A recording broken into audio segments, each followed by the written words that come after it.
Captain Quan stood in the massive throne room and tried not to show his fear.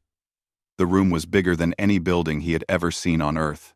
The walls glowed with strange purple light, and the ceiling was so high he could barely see it. Around him stood his small team of humans, all wearing their best uniforms.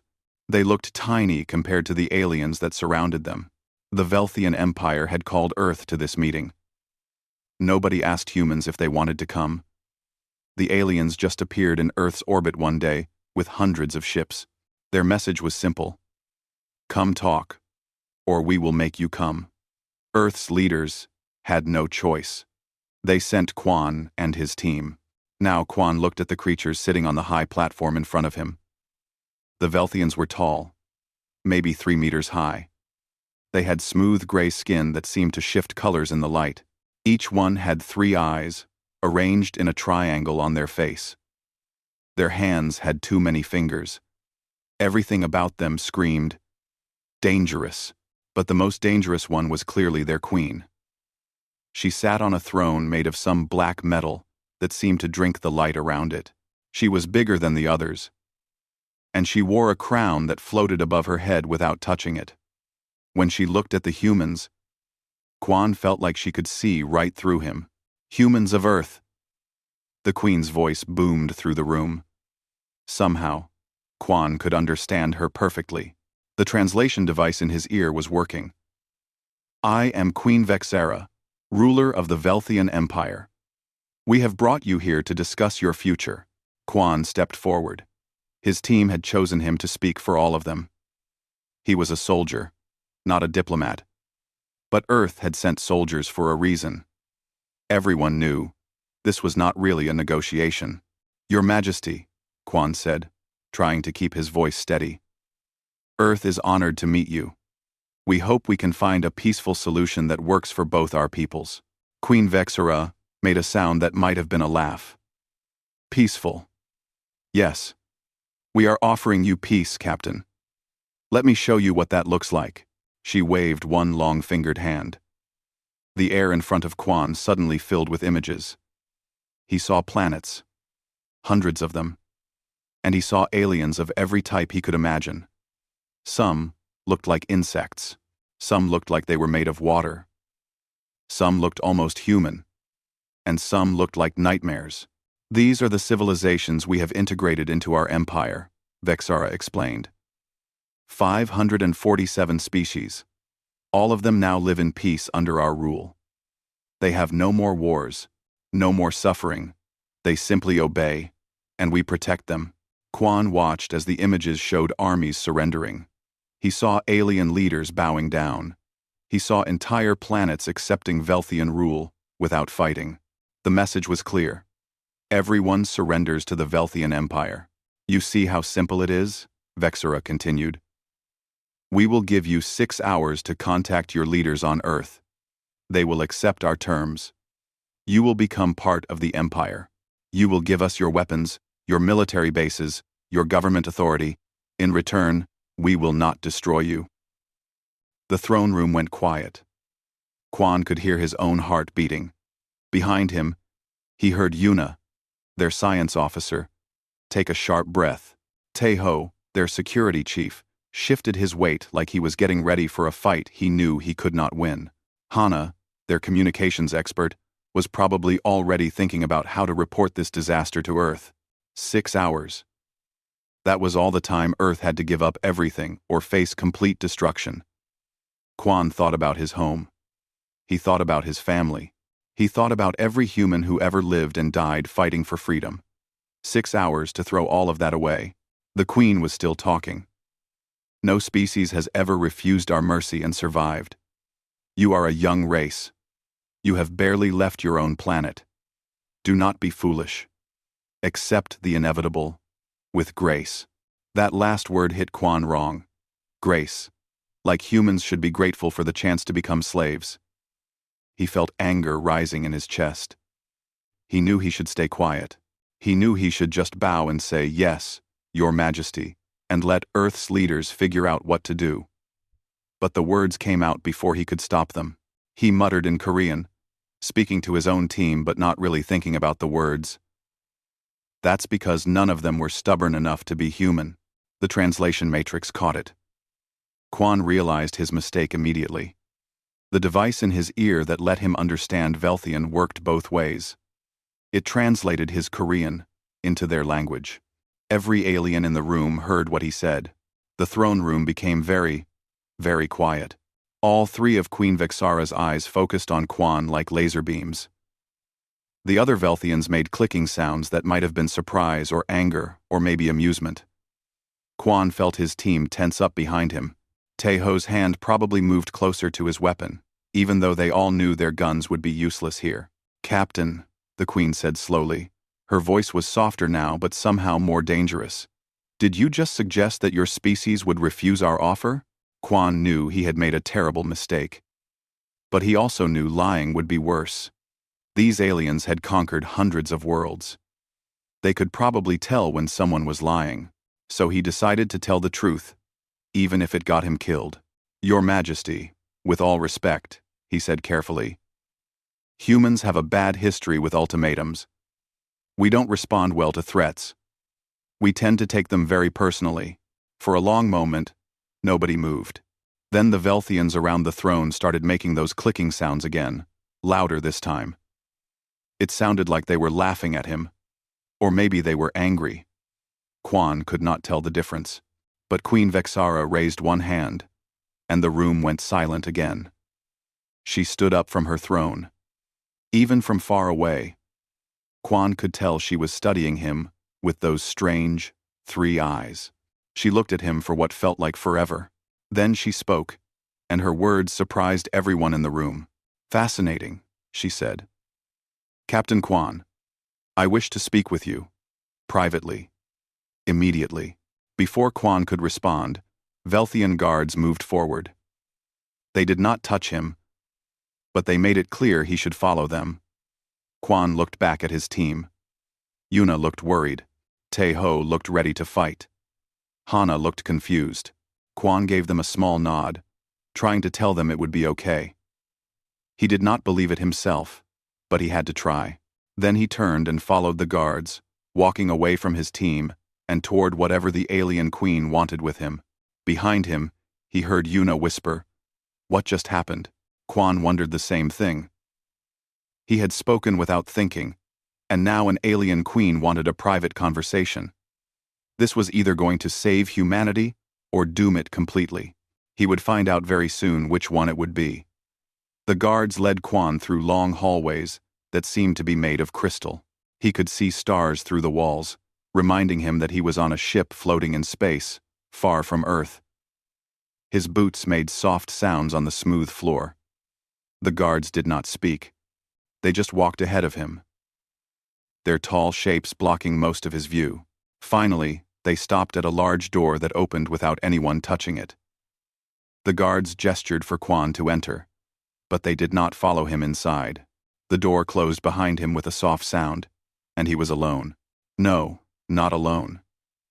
Queen Vexara stood by a huge window that showed nothing but empty space and distant stars.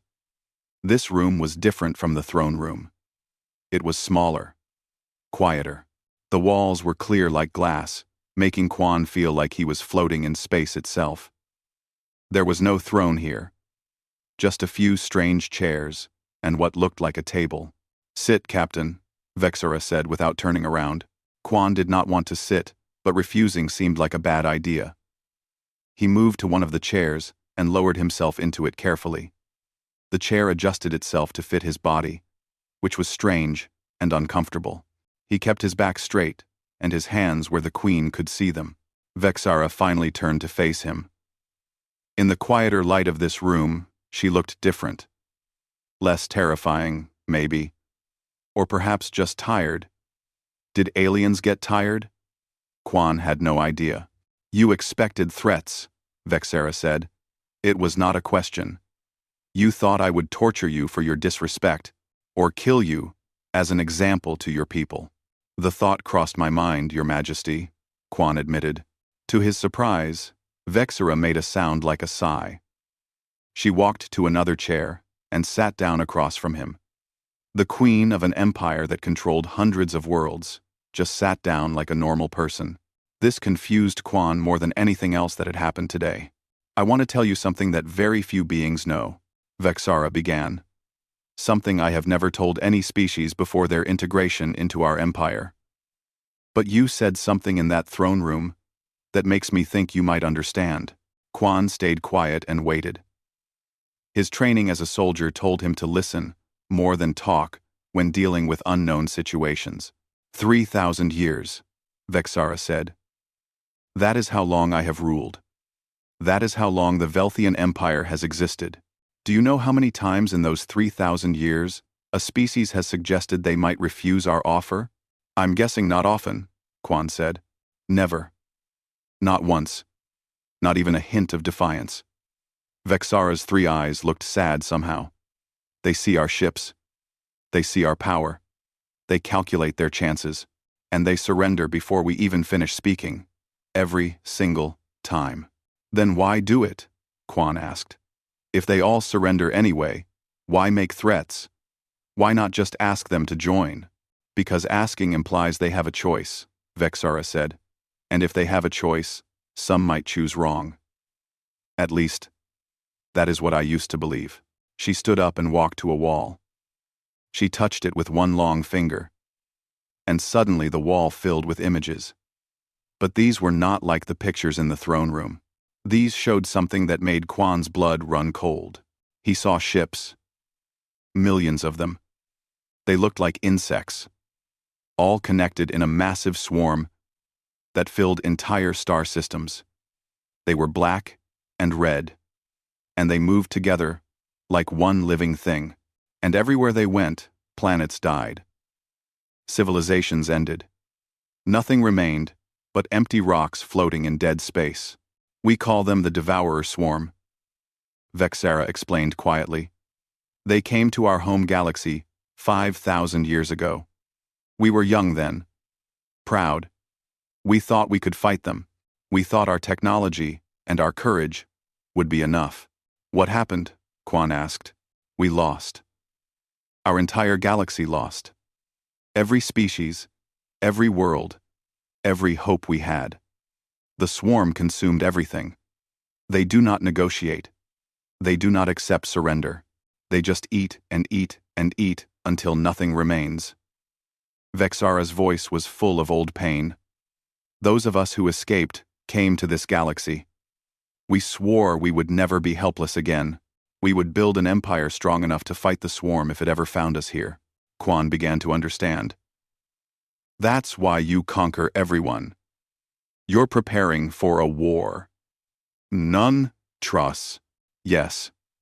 But here is the problem, Captain." Vexara turned to face him. "We do not need slaves. We need warriors. We need soldiers who can think, who can fight, who can refuse to die even when death seems certain. But every species we integrate becomes soft. They obey us so quickly. They surrender so completely. They lose whatever fire made them dangerous." She walked closer to Quan. He forced himself not to move back. "We have conquered 547 species, Captain. We have billions of citizens. We have technology and weapons and ships beyond counting. But do you know what we do not have? We do not have anyone who knows how to fight when losing. We do not have anyone who refuses to accept the inevitable. We have an empire of followers, when what we desperately need are fighters." Quan's mind was racing. "You're saying you want Earth to refuse you. I am saying that when you muttered those words in the throne room, when you said humans were too stubborn, I felt something I have not felt in a very long time." Vexara's eyes fixed on his. "Hope. You stood in front of an empire that has never lost, and your first instinct was not fear. It was defiance. That is what we need, Captain. That is what might save us all when the swarm comes. If it comes," Quan said carefully. "When," Vexara corrected. "The swarm found us once. They will find us again. It is only a matter of time. And when they do, we will need every advantage we can gather. We will need allies who remember how to bare their teeth." Quan sat back in his chair, trying to process everything. This was insane. An alien queen was telling him that humanity's stubbornness might be valuable, that their refusal to bow down might actually help save the galaxy. It sounded too good to be true. "How do I know you're telling the truth?" he asked. "How do I know this is not just a trick to make us trust you before you conquer us anyway?" Vexara tilted her head, and Quan got the feeling she was pleased by the question. "You do not know. You cannot know. That is the point. Captain, you must decide what to believe. You must take a risk. That is another thing my empire has forgotten how to do." She walked to the window and looked out at the stars again. "I will be honest with you. I do not know if your species can help us. I do not know if human stubbornness is enough to make a difference against the swarm, but I know that doing the same thing for 3,000 years has not worked. I know that an empire of the conquered will not save us." Quan stood up.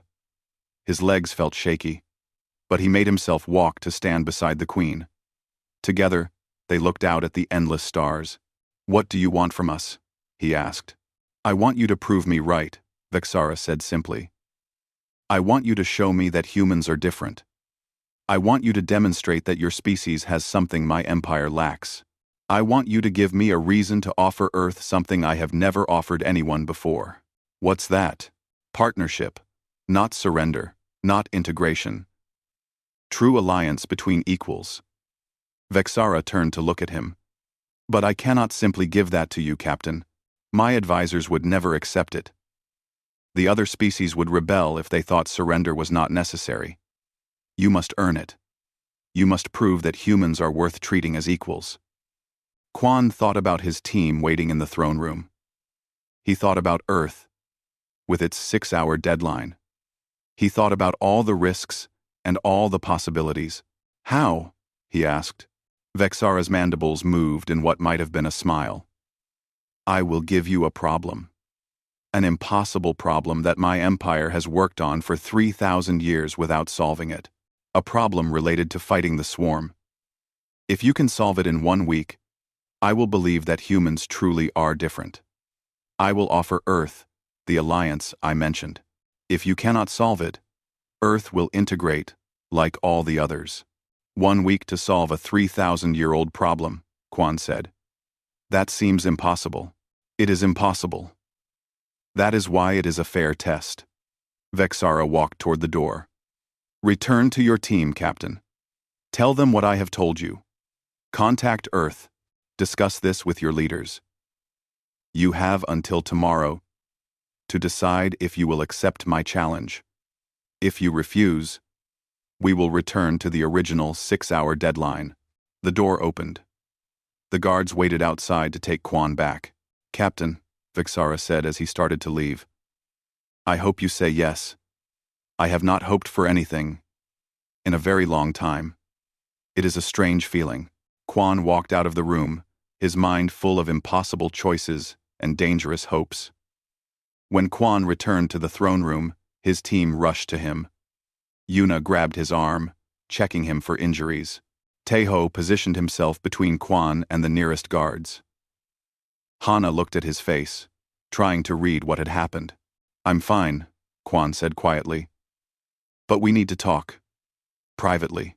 The Velthians escorted them to a smaller room and left them alone.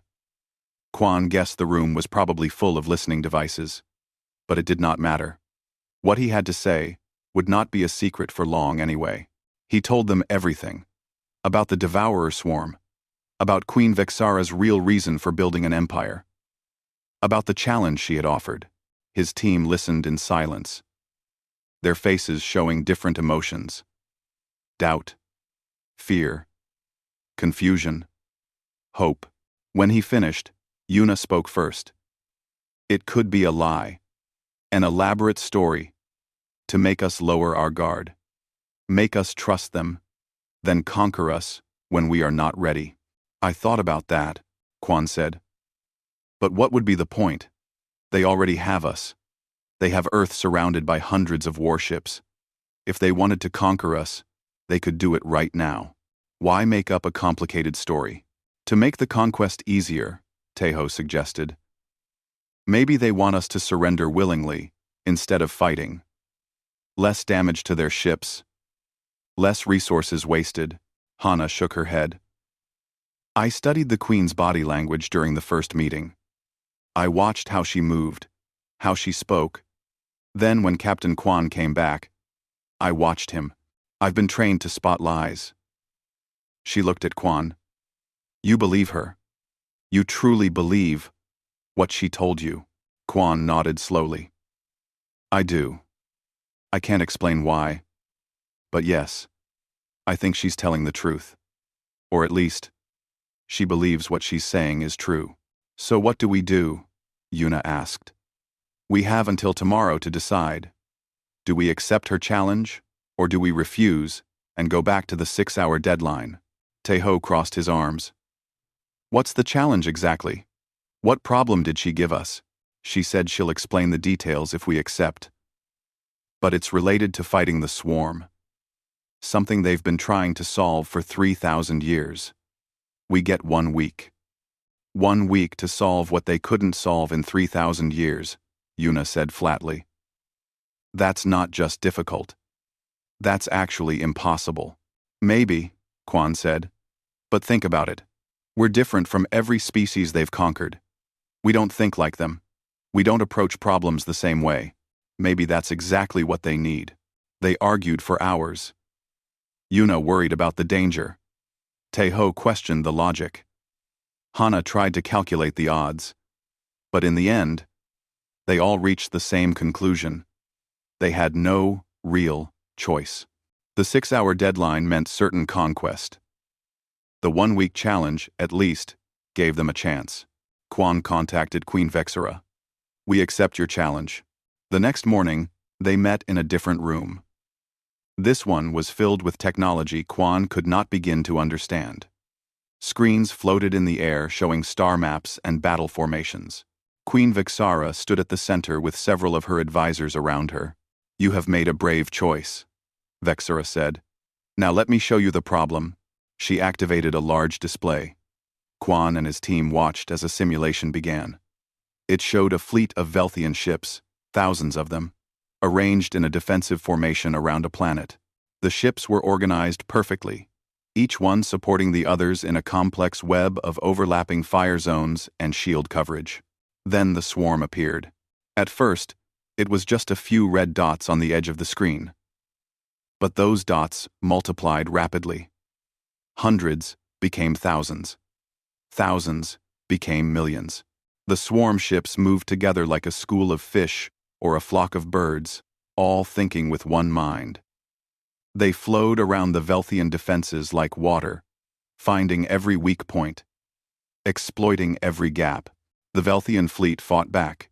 Their weapons were powerful, destroying dozens of swarm ships with each shot. But it did not matter. For every swarm ship destroyed, 10 more took its place. The swarm accepted losses that would make any normal species retreat. They just kept coming, wave after wave, until the Velthian formation broke apart. The simulation ended with the planet burning and the Velthian fleet destroyed. We have run this simulation 1 million times, Vexera explained. We have tried every formation, every tactic, every strategy we know. The result is always the same. The swarm wins through sheer numbers and perfect coordination. They are a hive mind. They think as one. They do not fear death. And they never stop. Yuna stared at the screen. How many ships were in that swarm attack? 5 million, one of the Velthian advisors answered. This is actually a small swarm force. We have observed groups 10 times this size. And how many ships do you have in the simulation defending? Taeho asked. 10,000 of our most advanced warships. The numbers were insane. 5 million against 10,000. No wonder the Velthians had never won. Your task is simple, Vexera said. Find a way to win this simulation. Find a strategy that defeats the swarm. You have access to all our technology, all our data. You have 1 week. If you succeed, Earth becomes our partner. If you fail, Earth integrates into the Empire. Quan looked at the frozen simulation screen. Millions of enemy ships, Perfect coordination. No fear. No hesitation. How could anyone beat that? Can we ask questions? He said. Of course. The swarm is a hive mind. That means they all share information instantly? Yes. They communicate faster than light somehow. We have never understood how. And they accept any level of casualties to achieve their goal? Correct. They value the collective over individuals. Losing 1,000,000 ships means nothing if it helps the hive win. Quan nodded slowly, his mind already working. He looked at his team. Yuna was studying the display with intense focus. Teho was counting enemy positions. Hana was watching the movement patterns. They were all thinking. We need time to analyze this, Quan said. Can we use this room for the next week? It is yours, Vexara said. My people will bring you whatever you need. Food, rest, equipment. Ask, and you will receive. The queen moved toward the door, then paused. Captain Quan, my advisors think I am foolish for giving you this chance. They think I am wasting time on a species that will fail just like all the others. Please prove them wrong. After she left, the team stood in silence for a moment. Then Teho laughed, though it was not a happy sound. Well, he said, we wanted adventure when we signed up for this mission. I think we got more than we bargained for. Let's get to work, Quan said. We have 6 days and 23 hours left. Run the simulation again. I want to see it from the beginning. They watched the simulation 15 times that day. Each time, they took notes. Each time, they saw the same result. The swarm won. Always. On the second day, they started testing ideas. Yuna suggested different formations. The swarm adapted and won. Teho proposed aggressive counterattacks. The swarm overwhelmed them with numbers and won. Hana tried using long-range weapons to destroy the swarm before it got close. The swarm simply spread out and came from multiple directions, and still won. By the third day, they were exhausted and frustrated. Nothing worked. Every strategy they tried failed. The swarm was too numerous, too coordinated, too relentless. Quan watched another failed simulation and felt despair creeping in. Maybe this really was impossible. Then Hana said something that changed everything. We're thinking about this wrong, she said quietly. We're trying to beat them at their own game. We're trying to be more organized, more coordinated, more efficient. But we can't. They're a hive mind. They'll always be better at that than we are. It's saddened. I'm matter of. So what do we do? Yuna asked tiredly. Hana looked at them. We don't try to be better at what they're good at. We do what they can't do. We be unpredictable. We be chaotic. We be human. Quan felt something click in his mind. Say that again. The swarm thinks as one. That's their strength, but it's also their weakness. They have patterns. They have expected responses. What if we don't give them what they expect? Teho sat up straighter. You mean like guerrilla warfare? Like insurgency tactics? Exactly, Hana said, getting excited now. Small units, independent action. No formation to break, because we never form up in the first place. Make them fight 1,000 small battles, instead of one big one. Yuna nodded slowly. And if they're a hive mind, they'll have trouble processing true chaos. Their strength is coordination. Our strength is that humans can be absolutely insane when we need to be. Quan stood up.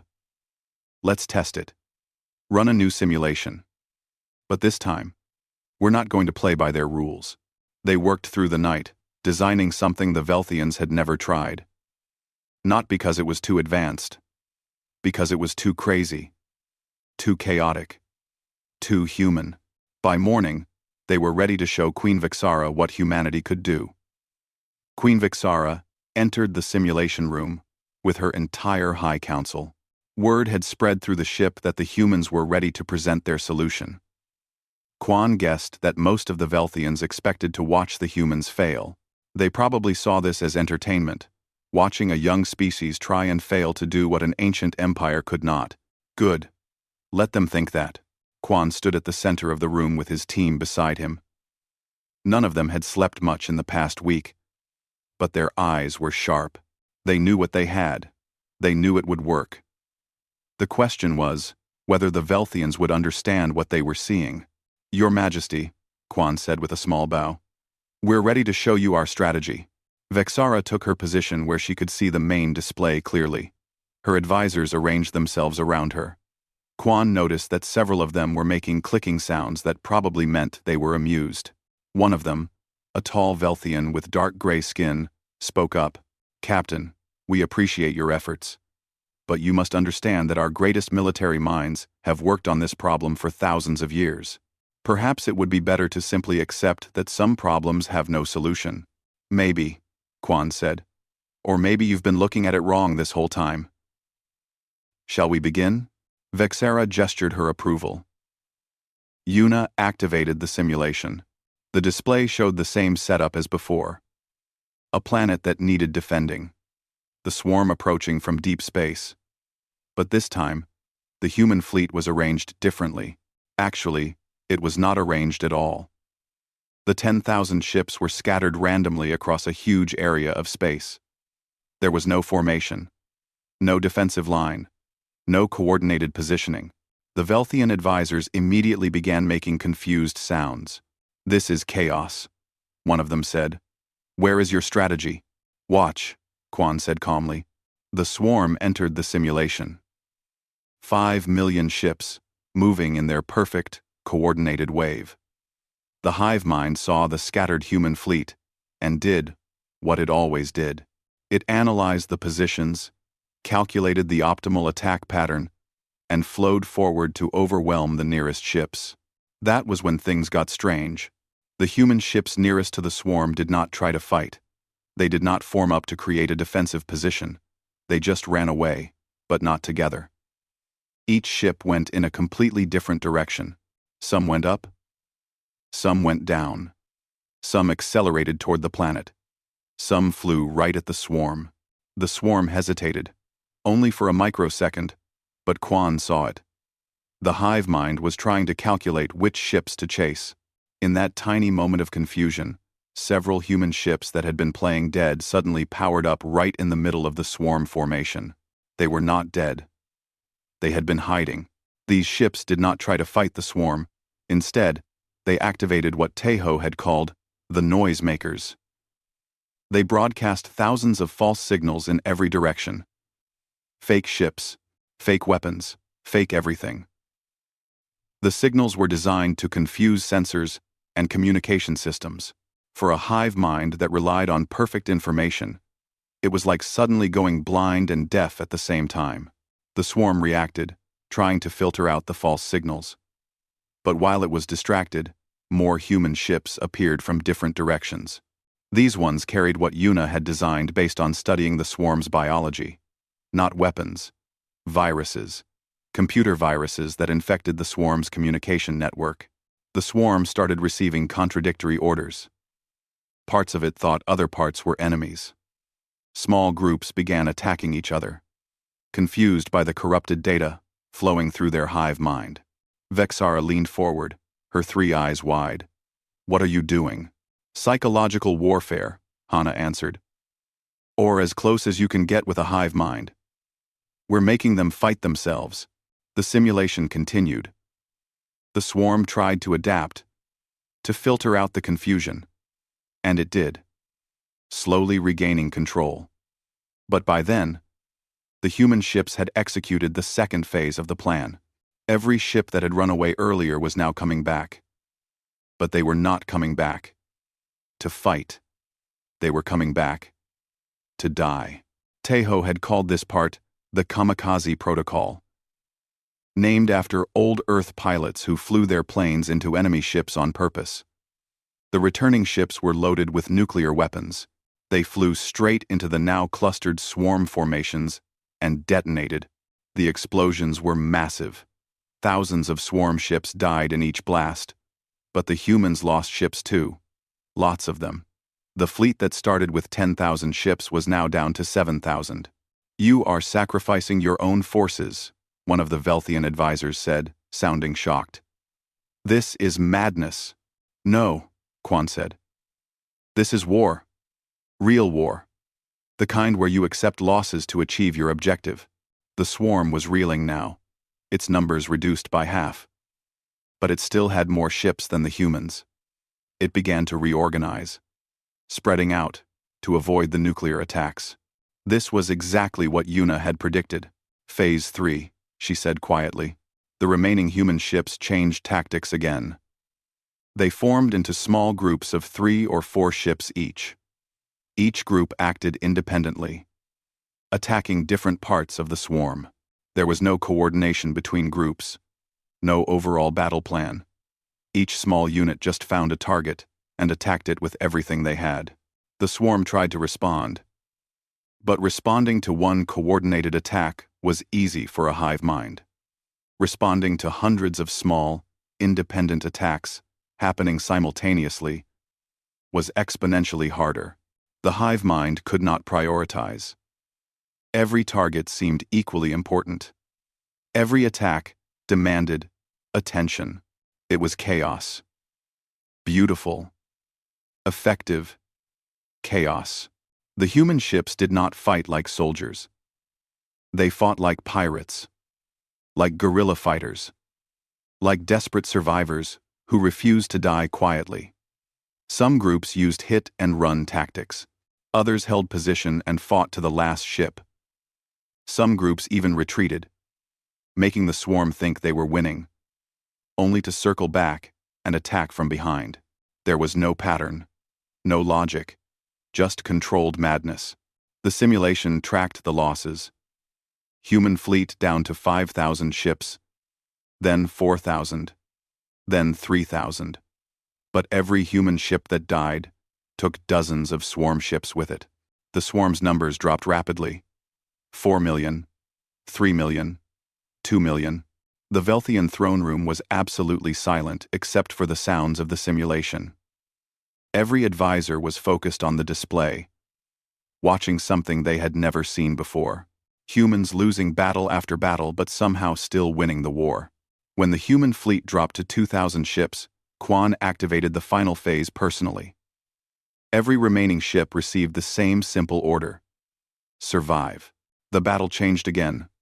The humans stopped attacking. They just focused on staying alive, dodging, weaving, hiding. The swarm, now reduced to less than 1 million ships, tried to hunt them down. But hunting scattered. Desperate prey was very different from overwhelming a defensive formation. The humans used every dirty trick they could think of. They hid behind asteroids. They used the planet's gravity to slingshot away from pursuers.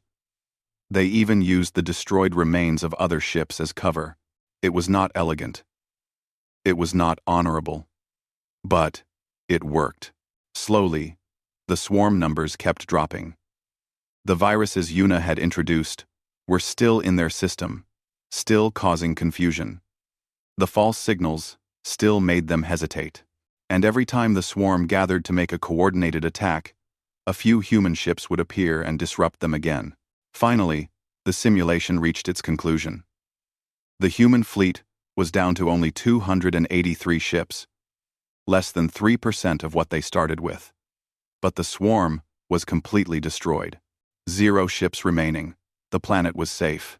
The simulation ended. The room stayed quiet. Quan looked at Queen Vexera. "We did not try to beat them at coordination. We did not try to match their numbers. We just did what they could not do. We accepted chaos. We accepted losses. We refused to give up even when we should have. That's the human way." Vexera stood up slowly. She walked to the display and studied the battle statistics. She looked at the casualty numbers. She examined every detail of what had just happened. Then she turned to face her advisors. "In 3,000 years, no one has ever defeated that simulation. The humans did it in 1 week. With tactics we never considered, using strategies we thought were foolish. She looked at Quan. How did you think of this? God. We studied how humans fight wars on Earth. Quan explained. We've been fighting each other for thousands of years. We've learned that sometimes the best strategy is to have no strategy. Sometimes you win by being unpredictable, by being willing to take risks that seem crazy, by refusing to quit even when you're losing. Tejo stepped forward. Every military academy teaches tactics and formations. But human history is full of smaller forces, beating larger ones by refusing to fight the way they're supposed to. We just applied those lessons here. Well, the swarm is strong because it thinks as one, Yuna added. But that means it can only consider one approach at a time. Humans think independently. We can attack from 1,000 different angles simultaneously because we don't need to coordinate.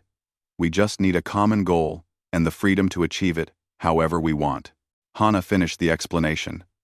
You've been trying to be more organized than the swarm, but you can never out-organize a hive mind. Instead, we chose to be so disorganized that the hive mind couldn't predict us. We turned our weakness into a strength.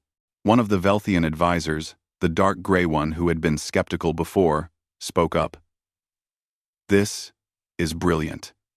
Insane, but brilliant. I have never seen anything like it. Vexara looked at Quan for a long moment.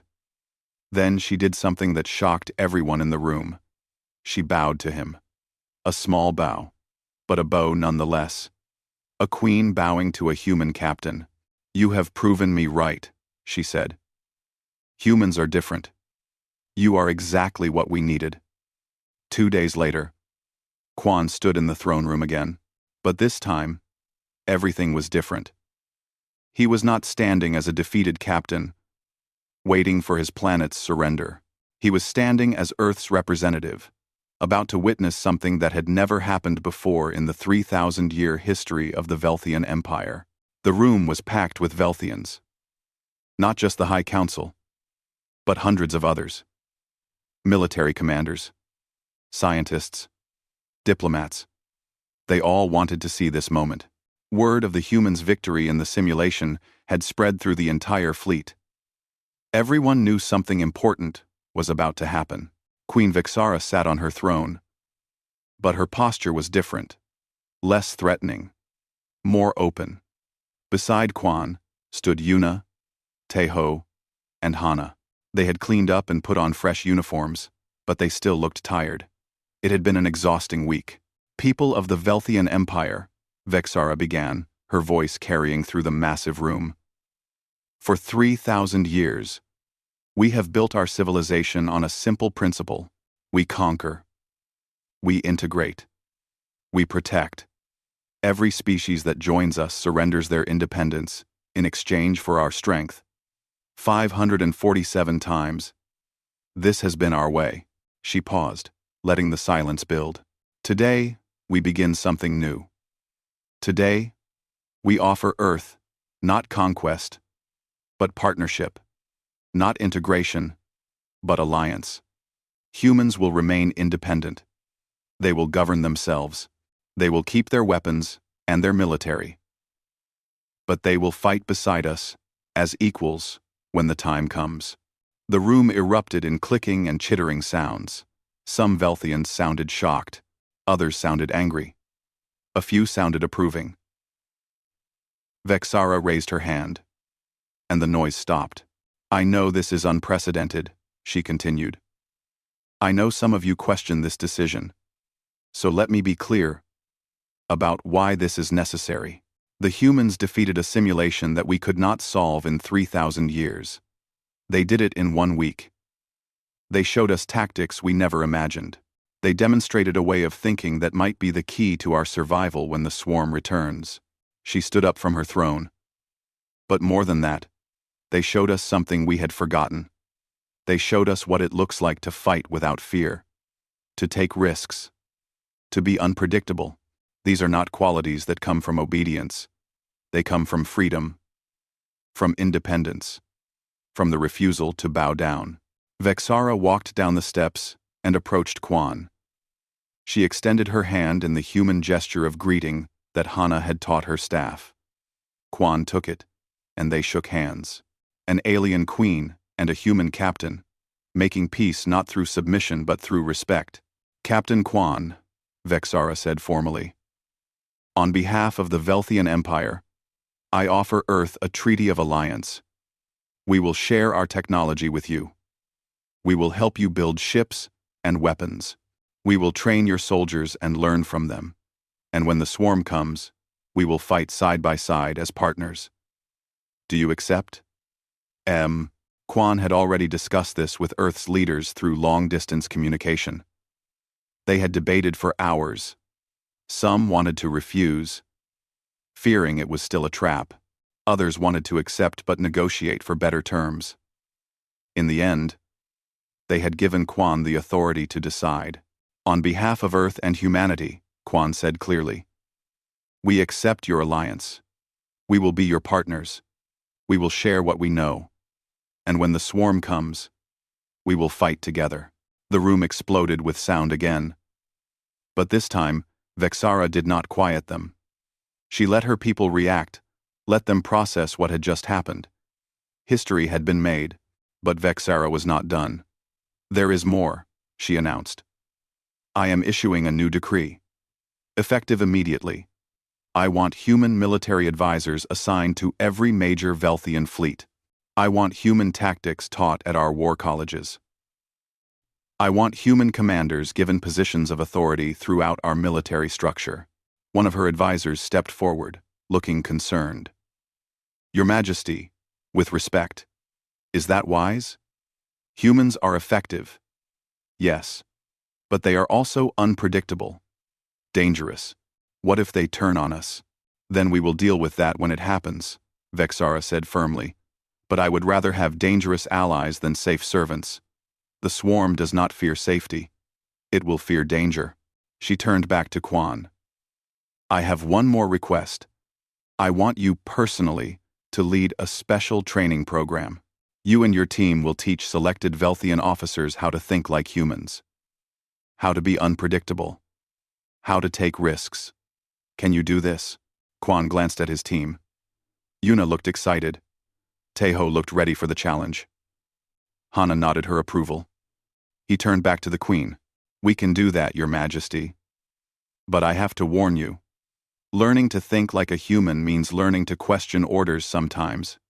It means accepting chaos. It means giving up some control. Are you ready for that? Vexara's mandibles moved in that expression that might have been a smile. No, but I have not been ready for anything good in 3,000 years. It is time to try something different. The formal ceremony ended, and the crowds began to disperse. Quan and his team were escorted to their ship, which would take them back to Earth. They had succeeded, beyond anyone's expectations. They had not just saved Earth from conquest. They had turned humanity into a major player in galactic politics. As they walked through the Velthian flagship toward their docking bay, Teho laughed suddenly. What's funny? Yuna asked. I was just thinking, Teho said. We came here expecting to surrender. Instead, we're leaving as partners with the most powerful empire in the galaxy. All because the captain muttered something under his breath. Quan smiled. I spoke too soon. Nearly got us all killed. Somehow turned it into the best mistake of my life. Number 1. Quan smiled. What do you think will happen next? Hana wondered. Do you really think the swarm will come? I don't know, Quan admitted. Maybe Vexara is right. Maybe there really is a threat coming. Or maybe she just needed an excuse to change how her empire works.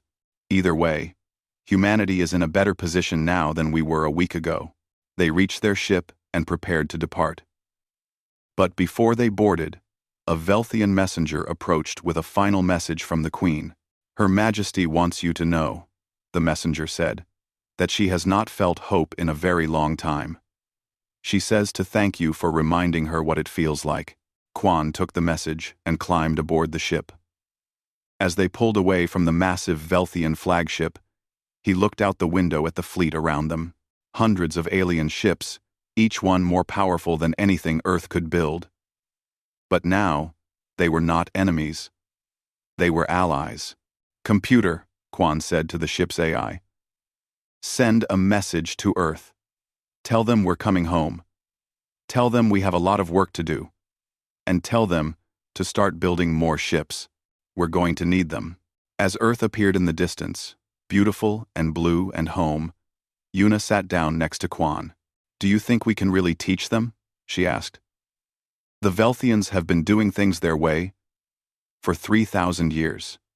Can we really change how they think?" "I don't know if we can change them," Quan said, "but I know we can show them something different. Something that might save them when the time comes. That's all we can do." My nay, Indin 7. The ship entered Earth's atmosphere, and Quan watched the clouds rush past. He thought about everything that had happened. About speaking without thinking. About an alien queen who wanted something impossible. About a simulation that proved humans could think differently enough to matter. He thought about the future. About humans and Velthians learning from each other. About building an alliance that might face an unimaginable threat someday. About all the risks and possibilities ahead. Most of all, he thought about his words in that throne room. The words that changed everything. He had said humans were too stubborn to surrender. He had been right. But stubbornness was only part of it. Humans were also creative, adaptive, willing to take crazy risks, able to find hope even in impossible situations. Those were the qualities that won the simulation. Those were the qualities that earned Earth its alliance, and those were the qualities that might save the galaxy someday. On the Velthian flagship, Queen Vexara stood in her private chamber, watching the human ship disappear toward Earth. Her chief advisor entered and stood beside her. "Your Majesty," the advisor said carefully, "I hope you know what you are doing. Humans are volatile, unpredictable. This alliance could be dangerous. I am counting on it." Vexara replied, "For 3,000 years, we have been safe. We have been organized. We have been in control. And we have been preparing for a war we cannot win. The swarm does not fear control. It does not fear organization. But chaos, unpredictability, enemies who refuse to die quietly." She turned to face her advisor, and her eyes gleamed with something that looked like excitement. "The swarm has never faced anything like humans before. When the time comes, when the devourer swarm finds us again, they will learn what it means to fight an enemy that refuses to be reasonable. They will learn what it means to face soldiers who think losing 97% of their fleet is acceptable if it achieves the mission. They will learn to fear the one thing we have never had in our empire." "What is that, Your Majesty?" Vexara looked back at the stars, at the vast emptiness where somewhere, perhaps, the swarm was moving closer. "Humanity," she said simply. "They will learn to fear humanity. And that fear might be the weapon that saves us all." Far below, on Earth, Quan's ship landed to cheering crowds. Humanity had gone to the stars expecting conquest. Instead, they had found partnership. They had gone as a small, young species on the edge of extinction. They had returned as equals to an ancient empire. The future was uncertain. The swarm might come, or it might not. The alliance might last, or it might fall apart. But for now, humanity had proven something important. They had proven that sometimes, the youngest voices have the most important things to say. That sometimes, the smallest forces win the biggest battles. That sometimes, speaking too soon is exactly the right thing to do.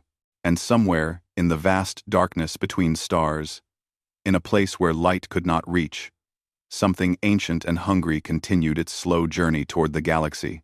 The devourer swarm moved through the void, consuming everything in its path. It did not know about humans yet. It did not know about the alliance being formed. It did not know that the galaxy was preparing to fight back with tactics and strategies that had never been tried before. When it arrived, it would learn. And perhaps, For the first time in its existence, it would discover what humans had always known. Sometimes the prey refuses to be prey. Sometimes the weak become strong. Sometimes the most dangerous thing in the universe is a species too stubborn to know when they should surrender. The swarm would learn this lesson. The only question was whether it would learn it in time.